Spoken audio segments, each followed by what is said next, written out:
بسم اللہ الرحمن الرحیم۔ السلام علیکم دوستو۔ ایک بچے کے ایمان کی آزمائش۔ مسند احمد میں ہے، رسول اللہ صلی اللہ علیہ وسلم نے فرمایا کہ اگلے زمانے میں ایک بادشاہ تھا، اس کے ہاں ایک جادوگر تھا۔ جب جادوگر بوڑھا ہوا تو اس نے بادشاہ سے کہا کہ میں اب بوڑھا ہو گیا ہوں اور میری موت کا وقت قریب آ رہا ہے، مجھے کوئی بچہ سونپ دو، میں اسے جادو سکھا دوں گا۔ چنانچہ ایک ذہین لڑکے کو وہ تعلیم دینے لگا۔ لڑکا اس کے ہاں جاتا تو راستے میں ایک راہب کا گھر پڑتا، جہاں وہ عبادت میں اور وعظ و نصیحت میں مشغول ہوتا۔ یہ بھی کھڑا ہو جاتا اور اس کی طریقے عبادت کو دیکھتا اور وعظ سنتا۔ آتے جاتے یہاں رک جایا کرتا تھا۔ جادوگر بھی مارتا اور باپ بھی، کیونکہ وہاں وہ دیر سے پہنچتا اور یہاں بھی دیر سے آتا۔ ایک دن بچے نے راہب کے سامنے یہ شکایت پیش کی۔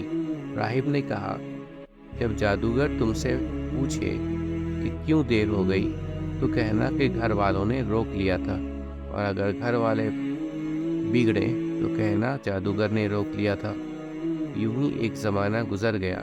ایک طرف تو وہ جادو سیکھتا تھا اور دوسری طرف کلام اللہ اور دین اللہ سیکھتا تھا۔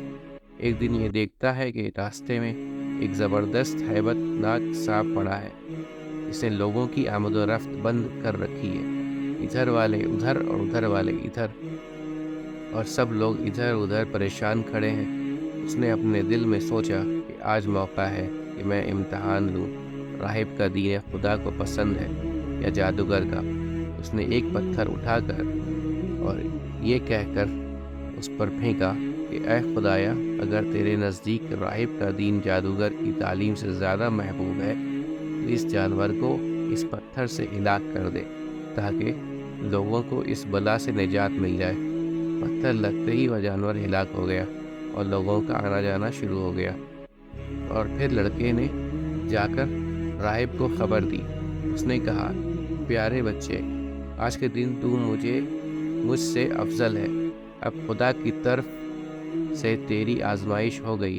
اگر ایسا ہوا تو لوگوں کو میری خبر نہ کرنا۔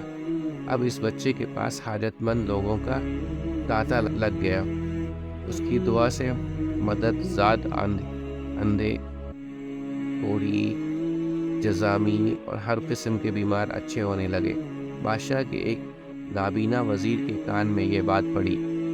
وہ بڑے تحفے تحائف لے کر حاضر ہوا اور کہنے لگا کہ مجھے شفا دے دے تو یہ سب کچھ تجھے دے دوں گا۔ اس نے کہا کہ شفا میرے ہاتھ میں نہیں، میں تو کسی کو شفا نہیں دے سکتا۔ شفا دینے والا اللہ واحد لا شریک ہے۔ اگر تو اسی پر ایمان لانے کا وعدہ کرے تو میں دعا کروں گا۔ اس نے اقرار کیا۔ بچے نے اس کے لیے دعا کی، اللہ نے اسے شفا دے دی۔ وہ بادشاہ کے دربار میں آیا اور جس طرح اندھا ہونے پہلے کام کرتا تھا اسی طرح کام کرنے لگا۔ اس کی آنکھیں بالکل روشن تھیں۔ بادشاہ نے متعجب ہو کر پوچھا کہ تجھے آنکھیں کس نے دی؟ اس نے کہا، میرے رب نے۔ بادشاہ نے کہا، ہاں، یعنی میں نے دی ہے۔ وزیر نے کہا، نہیں، میرا اور تیرا رب صرف اللہ ہے۔ اب بادشاہ نے اس کو مار پیٹ شروع کر دی اور طرح طرح کی تکلیفیں دیں اور پوچھنے لگا، تجھے یہ تعلیم کس نے دی؟ آخر اس نے بتایا کہ میں نے اس بچے کے ہاتھ پر اسلام قبول کیا ہے۔ اس نے اسے بلایا اور کہا، اب تم جادو میں کامل ہو گئے ہو، اندھوں کو دیکھتا اور بیماروں کو تندرست کرنے لگے ہو۔ اس نے کہا، غلط ہے، میں کسی کو شفا نہیں دے سکتا ہوں، نہ جادوگر ہوں، شفا اللہ کے ہاتھ میں ہے۔ وہ کہنے لگا، اللہ تو میں ہی ہوں۔ اس نے کہا، ہرگز نہیں۔ بادشاہ نے کہا، پھر تو میرے سوا کسی اور کو رب مانتا ہے؟ تو اس نے کہا، میرا اور تیرا رب اللہ ہے۔ اس نے اب اس بچے کو طرح طرح کی سزائیں دینی شروع کر دی، یہاں تک کہ راہب کا پتہ لگا لیا اور راہب کو بلا کر کہا، اسلام کو چھوڑ دے۔ اس نے انکار کیا تو بادشاہ نے اسے آرے سے چروا دیا۔ پھر اس نوجوان سے کہا کہ تو بھی دین اسلام سے پھر جا۔ اس نے بھی انکار کیا تو بادشاہ نے اپنے سپاہیوں کو حکم دیا کہ اسے فلاں پہاڑی چوٹی پر لے جاؤ۔ وہاں پہنچ کر بھی اگر دین سے باز آ جائے تو اچھا ہے، ورنہ وہیں سے لڑکا دیں۔ چنانچہ سپاہی اسے پہاڑ کی چوٹی پر لے گئے۔ جب اسے دھکا دینا چاہا تو اس نے اللہ سے دعا کی، اللہم فینہم بما شئت، اے خدا جس طرح تو چاہے مجھے اس سے نجات دے۔ اس دعا کے ساتھ ہی پہاڑ ہلا اور سب سپاہی لڑک گئے، صرف وہی بچہ ہی باقی بچا رہا۔ وہاں سے بادشاہ کے پاس گیا۔ بادشاہ نے کہا، یہ کیا ہوا؟ میرے سب سپاہی کہاں ہیں؟ بچے نے کہا، خدا نے مجھے بچا لیا اور وہ سب ہلاک ہو گئے۔ بادشاہ نے اپنے دوسرے سپاہیوں کو حکم دیا کہ اسے کشتی میں بٹھا کر لے جاؤ اور سمندر میں پھینک آؤ۔ یہ لوگ اسے لے کر چلے۔ بیچ سمندر پہنچ کر جب اسے پھینکنا چاہا تو پھر وہی دعا کی، بار الہی جس طرح تو چاہے مجھے ان سے بچا۔ دعا کے ساتھ ہی موج اٹھی اور سارے کے سارے سپاہی سمندر میں ڈوب گئے، صرف وہی بچہ باقی بچا۔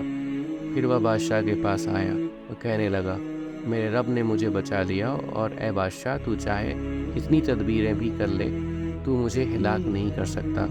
صرف ایک صورت ہے، اس طرح میں کہوں اگر تو اس طرح کرے تو میری جان نکل سکتی ہے۔ اس بچے نے کہا، تمام لوگوں کو ایک میدان میں اکٹھا کرو اور پھر کھجور کے تنے پر مجھے سولی چڑھا اور میرے تیر کو میرے کمان پر چڑھا، اور بسم اللہ رب الحاضل غلام، یعنی اللہ کے نام سے جو اس بچے کا رب ہے، پڑھ کر تیر میرے طرف پھینک، وہ مجھے لگے گا اور میں مر جاؤں گا۔ بادشاہ نے یہی کیا۔ تیر بچے کی پٹی میں لگا، اس نے اپنا ہاتھ اس جگہ رکھ لیا۔ چاروں طرف سے یہ آواز بلند ہونے لگی، ہم اس بچے کے رب پر ایمان لائے۔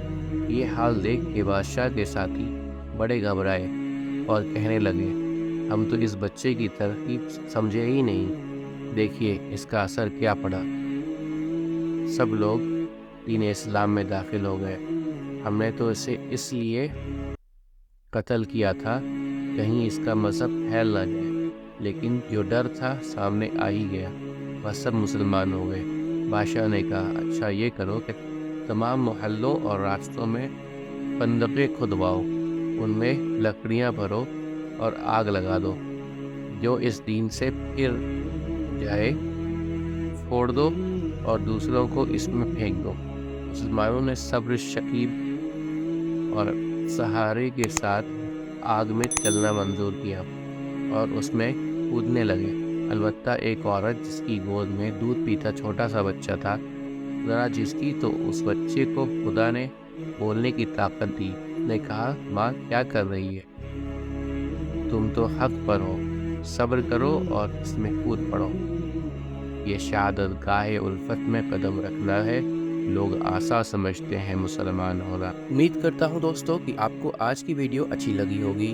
اگر آپ کو ہماری ویڈیو اچھی لگی ہے تو ویڈیو کو لائک ضرور کریں، اور مزید اس طرح کی ویڈیوز دیکھنے کے لیے ہمارے چینل سبسکرائب کر لیں اور دوستوں کے ساتھ شیئر کرنا بھی مت بھولیں۔ اللہ آپ سب کا حامی و ناصر ہو۔ انشاءاللہ ملتے ہیں اگلے ویڈیو میں۔ اجازت دیجیے، السلام علیکم، اللہ حافظ۔